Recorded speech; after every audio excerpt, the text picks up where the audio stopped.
O pastor Samuel Basto fala algo importante nesta mensagem. Ele fala sobre o Concílio Mundial das Igrejas, uma nova agenda e até onde irá a liberdade religiosa.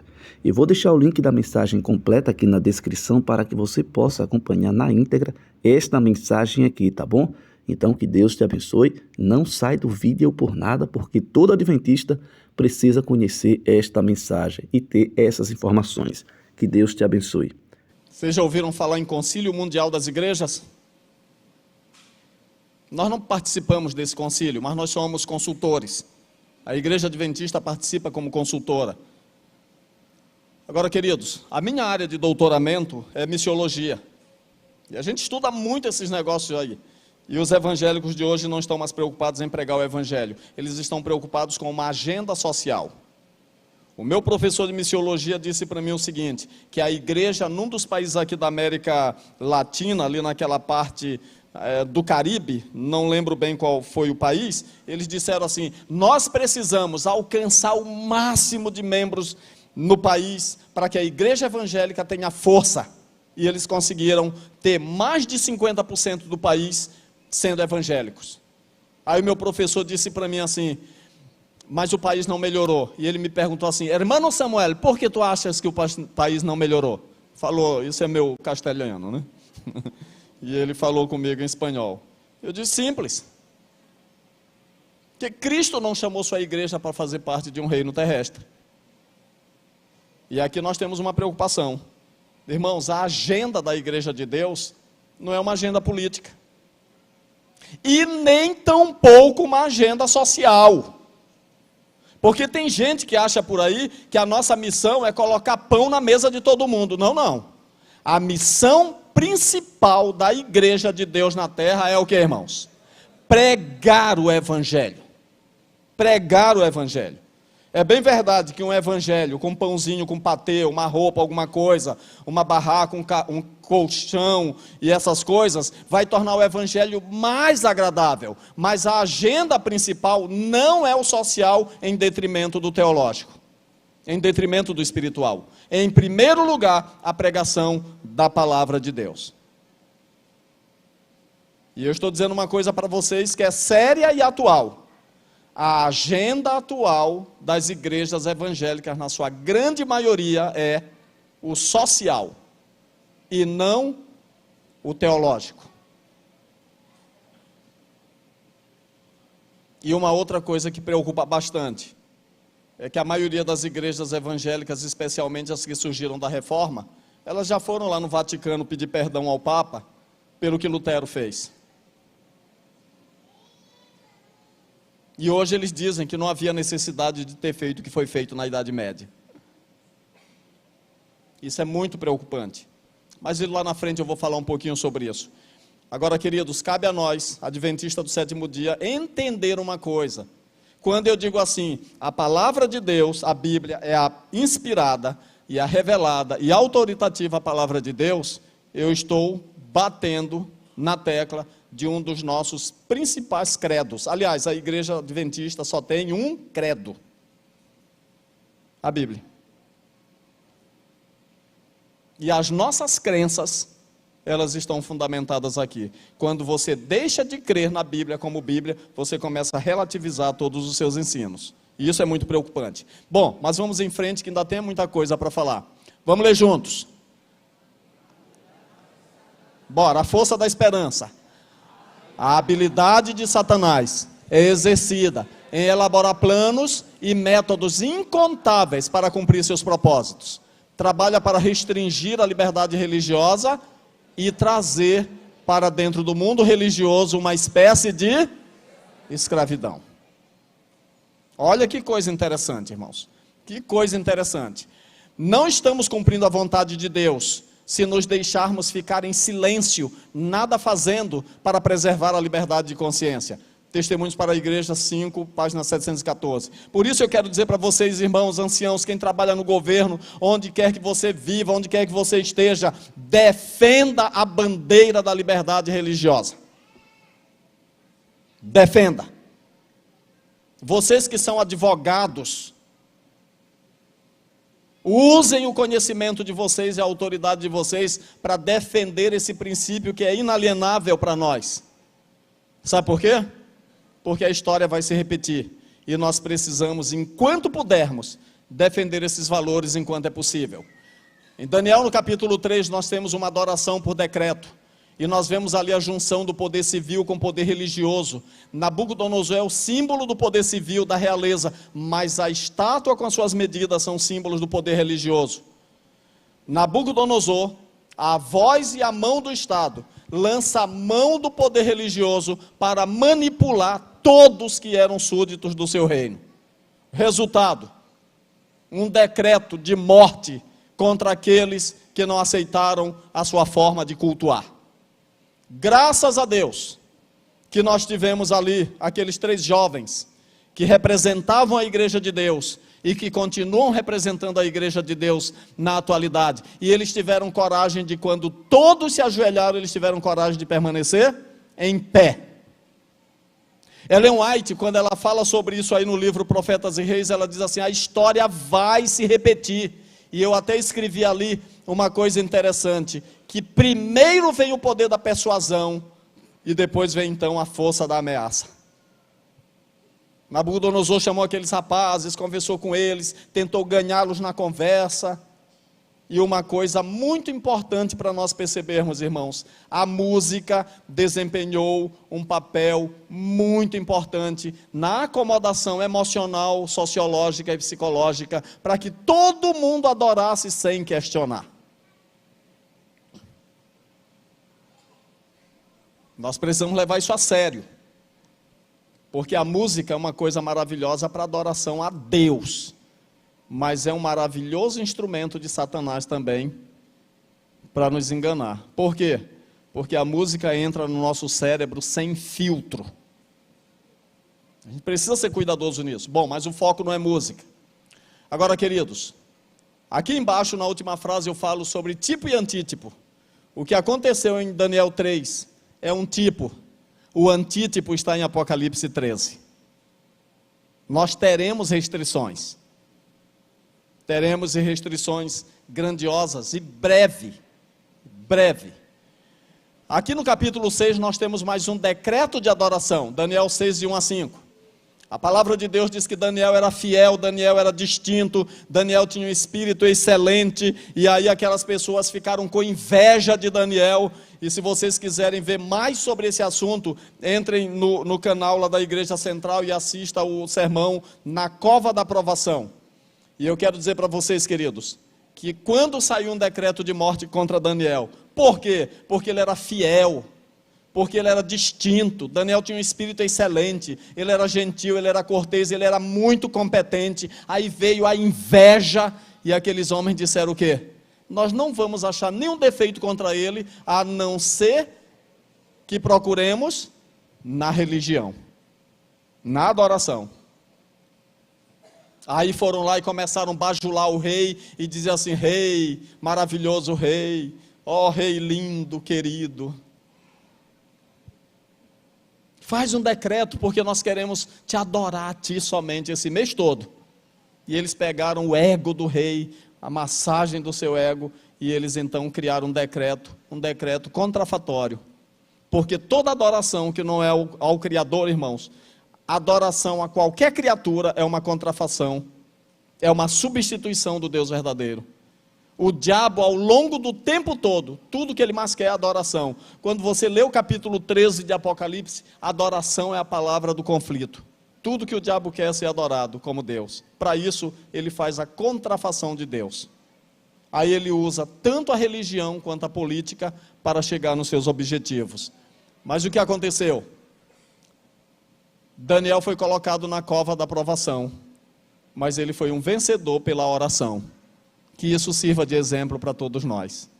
E aí a mensageira do Senhor diz que ante os que estavam tramando a sua ruína, ele não permitira sequer a aparência de que sua ligação com o céu estava interrompida. Em todos os casos onde o rei estivesse o direito de ordenar, Daniel obedeceria.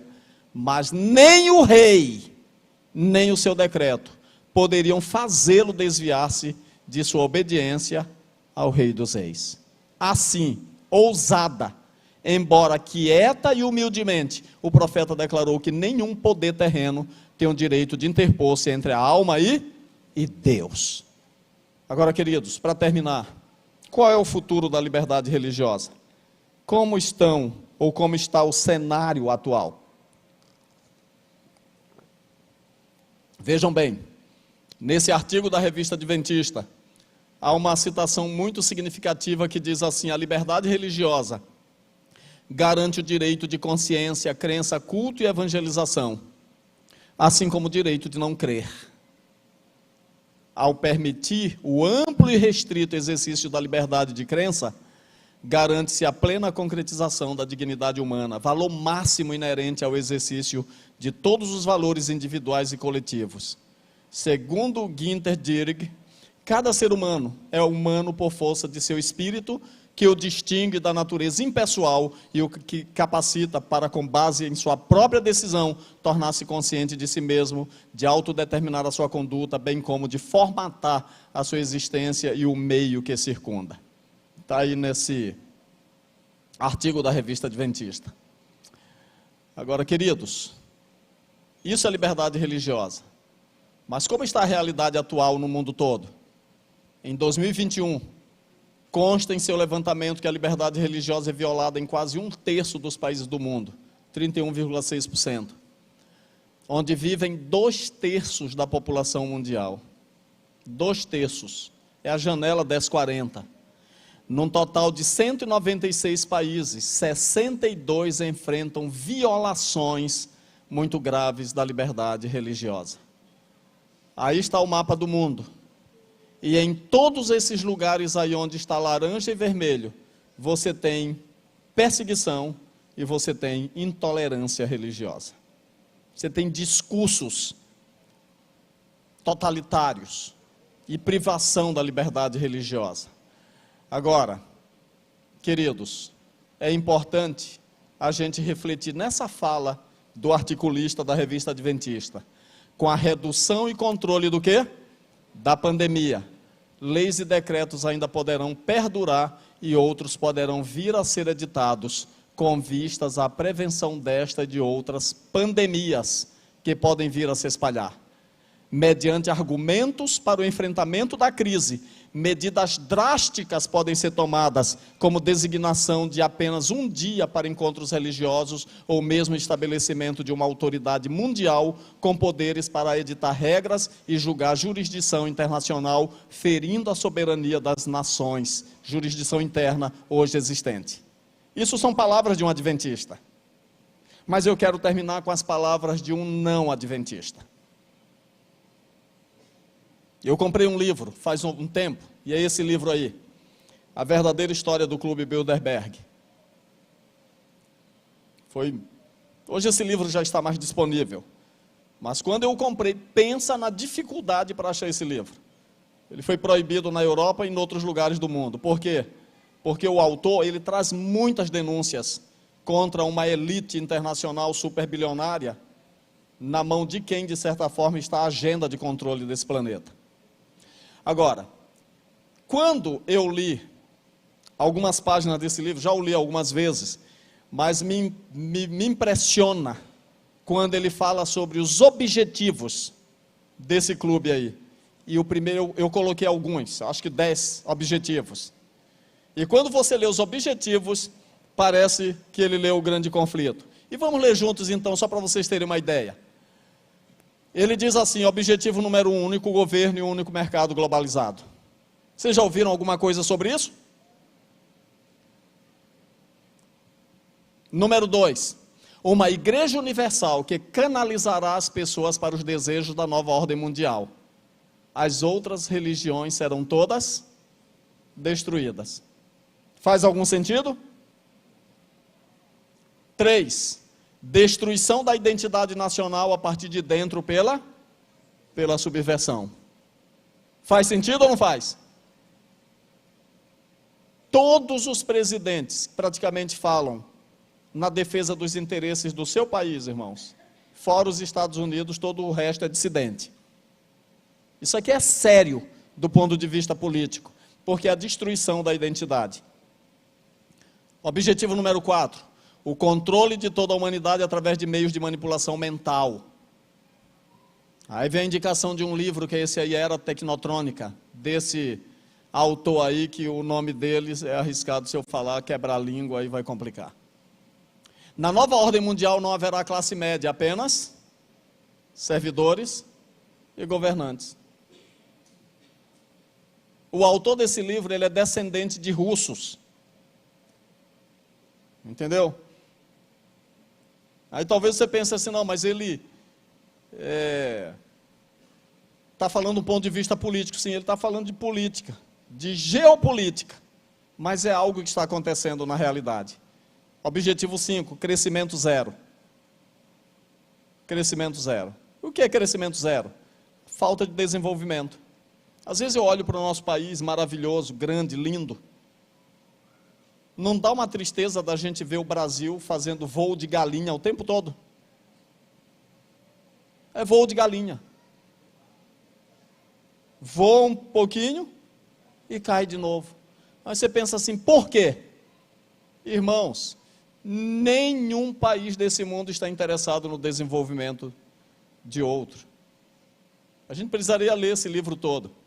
E aí vem um controle e redução populacional. Quando se fala em controle e redução populacional, aí vem uma coisa para a gente refletir. Por que existem algumas guerras onde as pessoas metem o bedelho, enquanto existem dezenas de outras que ninguém faz nada? Guerra é um excelente negócio do ponto de vista financeiro. E morte é um excelente negócio do ponto de vista da sobrevivência no planeta. O ex-secretário de Estado dos Estados Unidos, que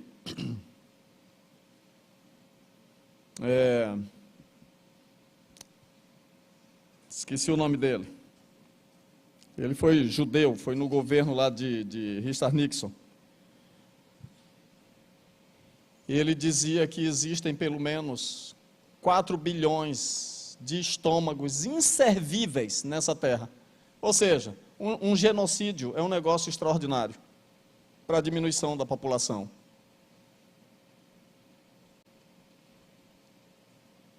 E sabem, queridos, controle e redução populacional. O que mais? A morte de 4 bilhões de pessoas. Crises artificiais para manter as pessoas numa constante ou num constante estado de desequilíbrio o quê? Físico, mental e emocional. As crises são construídas. As crises são construídas. 9. Controle férreo sobre a educação com o propósito de destruí-la. O objetivo é cordeirizar as pessoas. Tem um bando de coisa errada aí que eu escrevi tudo na pressa. O objetivo é cordeirizar as pessoas. Educação já não é mais transmissão de conhecimento. Educação é... Como é o nome? Tem uma palavra... manipulação, mas tem uma outra palavra. Doutrinação, isso, doutrinação. Educação é doutrinação. E eu quero fazer um apelo para os jovens da minha igreja, irmãos. Não sejam escravos. Não sejam escravos. Leiam a Bíblia, busquem conhecimento verdadeiro. Entendam o que está acontecendo, irmãos. Porque às vezes nós nos tornamos tão manipuláveis e manipulados que a gente já não sabe mais quem é a gente. É uma geração de zumbis, uma geração de fantoches. Precisamos tomar muito cuidado com isso. E aí tem uma citação que eu coloquei aí para a juventude, uma citação do Daniel Stulin. A juventude de hoje ignora por completo a história, as liberdades individuais e o significado do próprio conceito de liberdade. Para os adeptos da globalização, é muito mais fácil lutar contra oponentes sem caprichos.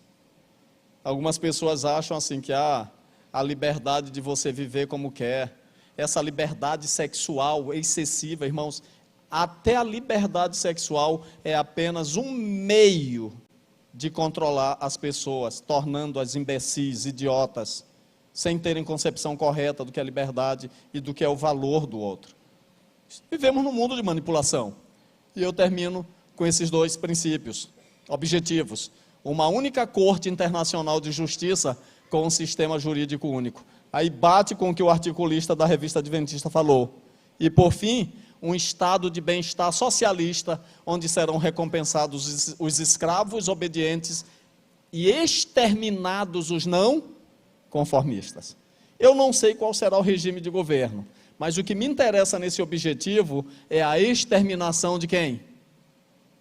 Dos não conformistas. Agora, queridos, eu volto bem aqui para mostrar uma coisa para vocês. Isso aí são as minhas ideias. Quais são as justificativas para a imposição de leis restritivas da liberdade religiosa? Eu falei para vocês no início sobre ecumenismo, que é uma palavra estritamente religiosa. Mas ecumenismo é diferente. Ecumenismo é diferente. Ecumenismo é o discurso do Papa. Ecumenismo é o discurso de Bill Gates. Ecumenismo é o discurso de Bill Clinton. Que, diga-se de passagem, Bill Clinton, Bill Gates, são todos membros do Clube Bilderberg. E nós temos, então, muita gente importante nesse mundo, volvendo a atenção para um discurso. Salve a Amazônia, salve o planeta, salve o clima. E tudo isso é muito legal, é muito bacana. Mas escrevam o que eu estou dizendo. Esse discurso todo vai levar a uma confederação religiosa e vai ser escolhido um dia para cuidar da família, que é o segundo propósito, mas ao mesmo tempo dar um descanso para a terra. Como seria diferente, irmãos, se Levíticos 25 viesse sendo observado? Porque lá em Levítico 25, 3.500 anos no passado, Deus já dizia, descansem um dia. Em 6 anos, descansem um ano, o 7º ano. Em cada 50 anos, tirem 7 anos, uma semana, para ser uma semana de descanso de quem? Da terra. Da terra. Agora, quando a lei de Deus é colocada de lado, outras leis serão colocadas com a boa intenção, entre aspas, e essa boa intenção se chocará com a nossa interpretação da Bíblia e nós seremos encaixados aí no objetivo número 11. Os não conformistas, o que vai acontecer? Exterminação. E essa é uma boa justificativa para um futuro decreto de morte contra aqueles que rejeitaram as leis do Estado. A minha pergunta é, você está preparado? Gálatas 5, ou 4, 13, se não me falha a memória, diz assim, porque vós, irmãos, fostes chamados à liberdade, porém não useis da liberdade para dar ocasião à carne. Sede antes servos uns dos outros pelo amor, porque toda a lei se cumpre em um só preceito, a saber, amarás ao teu próximo como a ti mesmo. A lei de Deus é a lei da liberdade. Por quê? Porque é a lei de amor. E não existe amor se não existe liberdade de expressão e, acima de tudo, de adoração. Eu quero orar com aqueles que nessa manhã querem renovar seu compromisso de fidelidade a Deus, através da sua palavra, e aqueles que querem, ainda enquanto podem, levantar a voz pela liberdade religiosa. E faço um apelo para vocês, irmãos, não critiquem a religião de ninguém. Quando vocês forem na praia no dia 1º de janeiro, que vocês olharem lá um monte de oferendas para Iemanjá, deixa lá. Quando vocês passarem na encruzilhada e olharem os despachos, deixa lá. Não se preocupe. Se algum bêbado não vier para comer o frango, deixa lá até se decompor. Quando você passar na porta da igreja que estiver aberta e o padre estiver rezando a missa, eu até diria para vocês, dê graças a Deus, porque enquanto eles estiverem em liberdade para adorar, não há problema, isso garante a nossa. Agora, no dia que nós não tivermos mais a liberdade de adorar o Senhor nosso Deus no sábado, eu quero dizer uma coisa para cada um de vocês, nós precisamos ter a coragem de seguir os princípios da palavra de Deus. A liberdade religiosa hoje é uma cláusula pétrea da Constituição. mas eu espero que vocês tenham inteligência suficiente para perceber que a pandemia, irmãos, a pandemia mostrou que nenhuma Constituição é tão sólida que não possa ser mexida no instante em função de um chamado bem comum. Bem comum. O que vai definir de que lado do jogo estaremos? A nossa fidelidade à palavra de Deus. Só lembrando que o link da mensagem completa está aqui na descrição para que você possa acompanhar esta mensagem aí na íntegra, tá bom? Convido você a deixar o teu like, o teu gostei no vídeo para que o YouTube entenda que o conteúdo é bom e recomende este vídeo para mais pessoas. Se inscreve aí, comenta e compartilha. Que Deus te abençoe.